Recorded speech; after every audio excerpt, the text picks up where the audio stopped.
माझं नाव मोतीराम धर्मान आकरा. रामकिशन भवाना मेश्राम. मी देवराम जानजर. मी जयराम बसमे. माझं नाव रामराम मारुती मेश्राम. देवराम मंगू धांगडा. शांताराम बारखोट टोकरे. काशीराम चिंतू मालकरे. आपण पाहिले की महाराष्ट्राच्या विविध भागात आदिवासी समाजात आपल्या नावात राम शब्दाचा उल्लेख दिसतो. आपल्या पिढ्यानपिढ्यांपासून ही नावे प्रचलित आहेत. मग प्रश्न पडतो की आपल्या नावांमध्ये राम का आहे?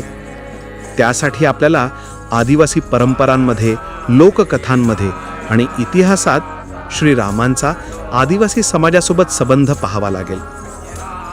रामकथा ही फक्त एक पौराणिक कथा नाही, तर ती आपल्या आदिवासी समाजाशी घट्ट जोडलेला इतिहास आहे. रामायणातील अनेक पात्रे ही प्रत्यक्षात आदिवासी टोटेम म्हणजे गोत्र आहेत. जटायू आणि संपाती म्हणजे गिधाड गोत्र, जामवंत म्हणजे अस्वल गोत्र. वानर सेनेचे वर्णन आजच्या गोंड आणि कोया जमातीच्या योद्ध्यांसोबत साम्य दाखवते. जनश्रुतीनुसार माता कौसल्या या छत्तीसगड मध्य प्रदेश भागातील आदिवासी गोंड समाजातील कन्या होत्या. त्यामुळे श्रीरामाला आदिवासी आपला भाचा मानतात. अनेक गोंडी लोकगीतांमध्ये ही नाळ आजही जिवंत आहे.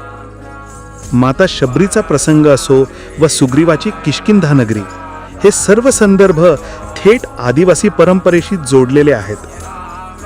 महाराष्ट्राच्या विविध भागातून श्रीरामांच्या प्रवास आणि वास्तव्यादरम्यान आदिवासी समाजासोबतचा सहवास आजही आपल्या लोककथांमध्ये पाहायला मिळतो. इतकेच नव्हे तर दसरा उत्सवाची आदिवासी परंपरा रामविजयाशी निगडीत आहे. कारण लंकेवर विजय मिळवूनही श्रीरामांच्या वनवासाचे 14 वर्ष पूर्ण न झाल्याने ते अयोध्येला न परतता आदिवासी समाजासोबत विजयाचा उत्सव साजरा केला. त्यामुळे हे स्पष्ट होते की श्रीराम आणि रामकथा आदिवासींशिवाय अपूर्ण आहेत.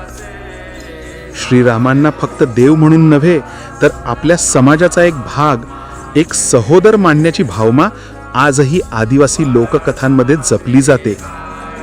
म्हणूनच आपल्या समाजात जन्मही राम नावाने होतो आणि अंतही राम राम राम राम राम राम राम राम.